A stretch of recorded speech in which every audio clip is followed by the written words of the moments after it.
So guys, শেষ mesh তাহলে Ranbir সিংই play করতে চলেছে শক্তিমানের ক্যারেক্টারটা। তো গাইস, যেমনটা কি শোনা যাচ্ছে যে ভাই রণবীর সিংকেই ফাইনালাইজড করে নেওয়া হয়েছে, ঠিক আছে, এই পার্টিকুলার রোলটার জন্য। তো এখানে অনেক কটা কোয়েশ্চেন আছে, ঠিক আছে।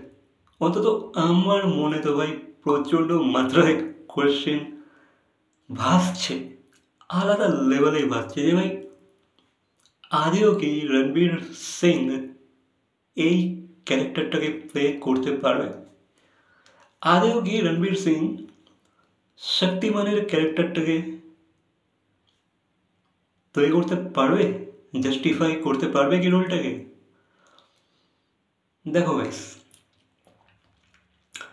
যদিও একটা অ্যাক্টরের রিয়েল লাইফের সাথে রিয়েল লাইফের কম্প্যারিজনটা করা উচিত নয়, বা বা আমাদের আমাদের তাদেরকে একটা ফ্রিডম দেওয়া উচিত যে ভাই ঠিক আছে, তুমি রিয়েল লাইফে যা খুশি করছো করো, তুমি রিয়েল লাইফে ঠিকঠাক কাজ করলে তবেই আমরা তোমার মুভিজ দেখবো বা তোমার মুভিগুলো ওয়ার্ক করবে, ঠিক আছে, ঠিক আছে, এতটুকু তো মানা যায়। আর আই থিঙ্ক সব অ্যাক্টররাই রিয়েল লাইফে অনেকই ডিফারেন্ট হয়, ঠিক আছে। তারা ক্যামেরার আগে আলাদা হয়, ক্যামেরা বন্ধ হলে তাদের তাদের তাদের পার্সোনালিটিটা পুরো চেঞ্জ হয়ে যায়।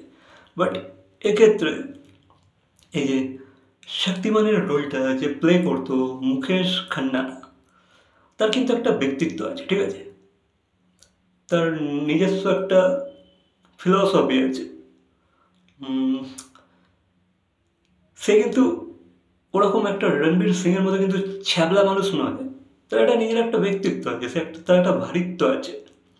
সেই কারণে কিন্তু কোথাও না কোথাও গিয়ে শক্তিমানের যে ক্যারেক্টারটা বা শক্তিমানের ক্যারেক্টারটা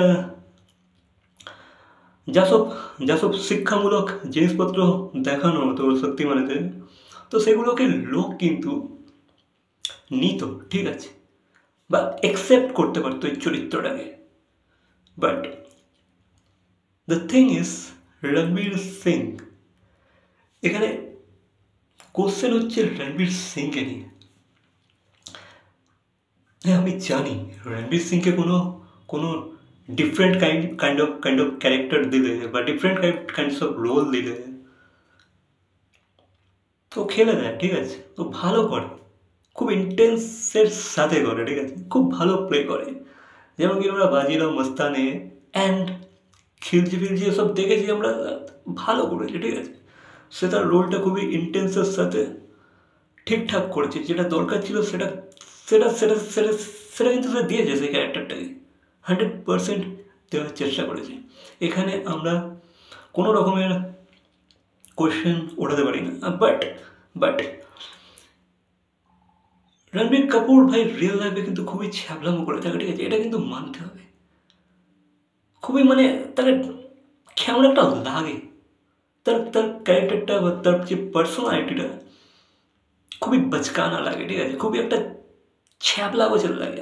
আমার ঠিক ভালো লাগে না অতটা ছ্যাবলামো ভাই, ঠিক নিতে পারি না, ঠিক আছে, ঠিক আছে, তোমার একটা সার্টেন এজ অবধি তুমি ছ্যাবলামো করতে, ঠিক আছে। বাট এখন তোমার বয়স হয়েছে, তুমি ম্যাচিওর হয়েছে, তোমার ম্যাচিউরিটি লেভেলটা বেড়েছে, তো ভাই এখনও যদি তুমি সেই ছ্যাবলামো করে থাকো, দেন ভাই রিসেন্টলি একটা অ্যাড এলো এই তো দুদিন আগে, যেখানে আমরা তাকে জনি সিলসের সাথে দেখতে পেলাম, যেখানে রণবীর সিং নিজের কলার দোকান খুলেছে। তো মানে কি বলবো, বাদ দাও। তো এবার ব্যাপারটা হচ্ছে রণবীর সিং যা করে বেড়াচ্ছে আজকাল, আই ডোন্ট থিঙ্ক কেউ শক্তিমানকে সিরিয়াসলি নিতে চলেছে বলে, আই ডোন্ট থিঙ্ক। অনেকেই কিন্তু ভাই এই মুভিটা যদি রণবীর সিং এইভাবে কন্টিনিউ করতে থাকে, অনেকেই কিন্তু এই মুভিটাকে ইগনোর করবে জাস্ট। বাট হ্যাঁ, যদি সেই লেভেলে বানিয়ে ফেলতে পারে তাহলে তো ভাই লোক যাবে। সে রণবীর সিং যাই করুক না কেন, কলা বিক্রি করুক আর যাই করুক, বাট যাবে অনেকে, ঠিক আছে। বাট আদৌ কি মুভিটা সেই লেভেলে হবে? রণবীর সিংকে তো আমার আর সিরিয়াস মনে হচ্ছে না কোনো কাজ নিয়ে। সে আর কোনো কাজকেই খুব সিরিয়াসলি করছে, আই ডোন্ট থিঙ্ক সো। দেন ভাই তার পার্সোনাল লাইফও একটা অনেক আপস অ্যান্ড ডাউন চলছে, লাইক দীপিকাকে নিয়ে অ্যান্ড অল, যেগুলো নিয়ে আমাদের কমেন্ট করাটা উচিত না, তার পার্সোনাল লাইফে কী হচ্ছে অ্যান্ড অল আমরা জানিও না প্রপারলি। বাট ভাই যতটা আমরা সোশ্যাল মিডিয়াতে দেখতে পাই আমার মনে হচ্ছে ভাই কোথাও না কোথাও কিছু না কিছু হয়তো প্রবলেমেটিক ব্যাপার স্যাপার চলছে তার লাইফে। তো ভাই দেখো, শক্তিমানের মতো একটা ক্যারেক্টার পেয়েছো ভাই, মুকেশ খান্না যে একটা লেগেসি বানিয়ে এসেছে, একটা লেগেসি ছেড়ে এসেছে, সেটা কিন্তু তোমার ভাই মেনটেন করা খুবই উচিত, যদি তুমি রোলটা সত্যি করেই কনফার্ম পেয়ে যাও, যেটা আর কি শোনা যাচ্ছে যে তুমি পেয়েছো।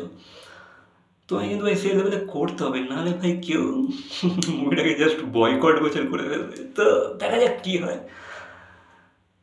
কোথাও না কোথাও কিন্তু ইম্প্যাক্ট পড়ে ভাই, মানে একটা যদি রিয়েল লাইফে কিছু ক্রাইম করে বেড়ায় তার মুভি কিন্তু ভাই তার পার্সোনালিটিকে নিয়ে বা সেই ব্যক্তিত্বটাকে নিয়ে কিন্তু অডিয়েন্স মনে তো অনেক রকমের ধারণা পুষে ফেলে, ঠিক আছে, এটা কিন্তু ভাই সত্য, এটা কেউ ডেনাই করতে পারবে না। লাইক অনেক অ্যাক্টর আছে দেখেছো তো তোমরা, মানে কন্ট্রোভার্সিয়ালি মানে অনেক কিছু হয়ে যায়, জানি অনেক অনেক ক্ষেত্রে আবার হয়ও না, যেমন শাহরুখের ক্ষেত্রে এসব ঘটেনি, উল্টা আরও বেশি কিছু হয়ে গেছে ভালো তার জন্য। বাট রণবীর সিং একটু ছ্যাবলামো বেশি করে, তো সেই হিসাবে বলছি। তো সে কী হয়, বাকি এই বিষয়ে আরও আপডেটস এলে আমি এই বিষয়ে আরও ডিটেলে কথা বলবো একটা ভিডিও বানিয়ে।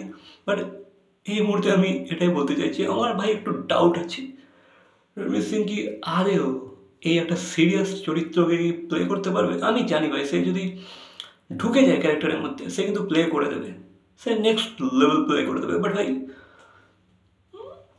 ভাই তাই কিন্তু মানুষ কম্পেয়ার করতে ছাড়বে না, তার রিয়েল লাইফে কিন্তু মিক্স করতে চাইবে যে ভাই এ কী করবে, এ কী ক্যারেক্টার প্লে করবে, এ শক্তিমান, এ তো ভাই কলা বিক্রি করছে, এ তো ভাই জনি সিংসের সঙ্গে ভাই থার্ড গ্রেড অ্যাডস বানাচ্ছে, এর মুভি কী দেখবো। তো অনেকে এই হিসাবে কিন্তু ইগনোর করে দিতে পারে।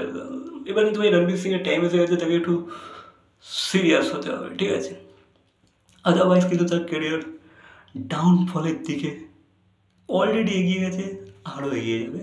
এই ছিল আমার মতামত। তোমাদের কি মতামত এই বিষয়ে অবশ্যই কমেন্ট করে জানাবে। আর তোমরা কি ইম্যাজিন করতে পারছো রণবীর সিংকে এই শক্তিমানের রোলেতে? তো অবশ্যই সেটাও কমেন্ট করে জানাবে তোমাদের কেমন লাগছে ব্যাপারটা, কমেন্ট করে জানাও। ভিডিওটা ভালো লাগলে লাইক